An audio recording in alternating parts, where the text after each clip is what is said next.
আসসালামু আলাইকুম বন্ধুরা। মধ্যপ্রাচ্যের রাজনীতিতে এখন বইছে যুদ্ধের উত্তপ্ত হাওয়া।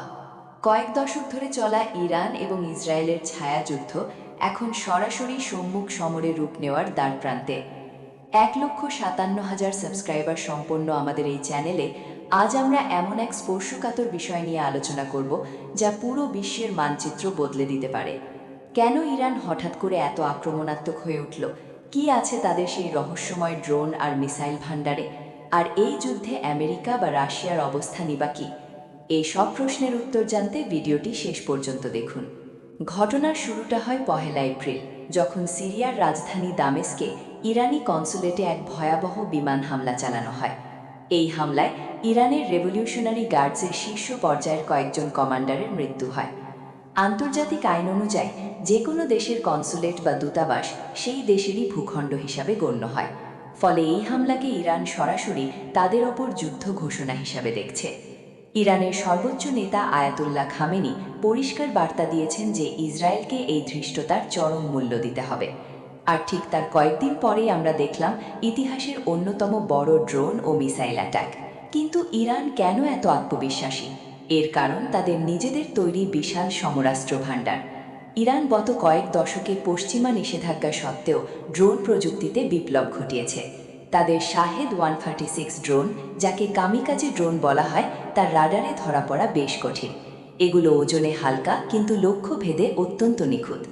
এছাড়া ইরানের কাছে রয়েছে ফাত্তা এবং খেইবার শেকানের মতো হাইপারসোনিক ও ব্যালিস্টিক মিসাইল। এই মিসাইলগুলো শব্দের চেয়েও কয়েক গুণ বেশি গতিতে ছুটতে পারে এবং কয়েক মিনিটের মধ্যে ইসরায়েলের যে কোনো প্রান্তে আঘাত হানতে সক্ষম।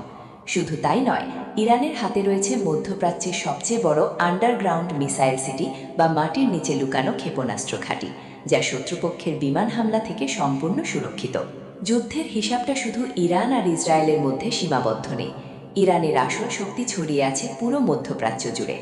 লেবাননের হিজবুল্লাহ, ইয়েমেনের হুথি বিদ্রোহী এবং সিরিয়া ও ইরাকের বিভিন্ন সশস্ত্র গোষ্ঠী ইরানের সরাসরি মিত্র। ইরান যদি সরাসরি যুদ্ধে নামে, তবে এই গোষ্ঠীগুলো একযোগে ইসরায়েলকে 4 দিক থেকে ঘিরে ধরবে। বিশেষ করে হুথিরা যদি লোহিত সাগরে জাহাজ চলাচল পুরোপুরি বন্ধ করে দেয়, তবে বিশ্ব বাণিজ্যে এক ভয়াবহ ধস নামবে। তেলের দাম আকাশচুম্বী হবে, যা প্রতিটি দেশের অর্থনীতিতে নেতিবাচক প্রভাব ফেলবে। এখন প্রশ্ন জাগতে পারে, ইসরায়েলের পাশে আমেরিকা থাকা সত্ত্বেও ইরান কেন পিছু হটছে না? এর পেছনে রয়েছে বৈশ্বিক রাজনীতির নতুন মেরুকরণ। ইউক্রেন যুদ্ধের পর থেকে রাশিয়া এবং ইরানের সম্পর্ক এখন যে কোনো সময়ের চেয়ে শক্তিশালী। ড্রোন প্রযুক্তির বিনিময়ে ইরান রাশিয়ার কাছ থেকে আধুনিক সুখোই 35 যুদ্ধবিমান এবং উন্নত এয়ার ডিফেন্স সিস্টেম পাওয়ার সম্ভাবনা রয়েছে। অন্যদিকে চীনের বিশাল তেলের বাজার হল ইরান। ফলে ইরানকে সরাসরি আক্রমণ করা মানে রাশিয়া এবং চীনের সাথে সংঘাতে জড়ানো, যা আমেরিকা এই মুহূর্তে কোনোভাবেই চায় না। বাইডেন প্রশাসন তাই মুখে ইসরায়েলকে সমর্থন দিলেও পর্দার আড়ালে ইরানকে সংযত থাকার অনুরোধ করছে। বন্ধুরা, ইতিহাস সাক্ষী আছে যুদ্ধ কখনো সাধারণ মানুষের কল্যাণ বয়ে আনে না, কিন্তু যখন পিঠ দেয়ালে ঠেকে যায় তখন শক্তির প্রদর্শন ছাড়া আর কোনো উপায় থাকে না।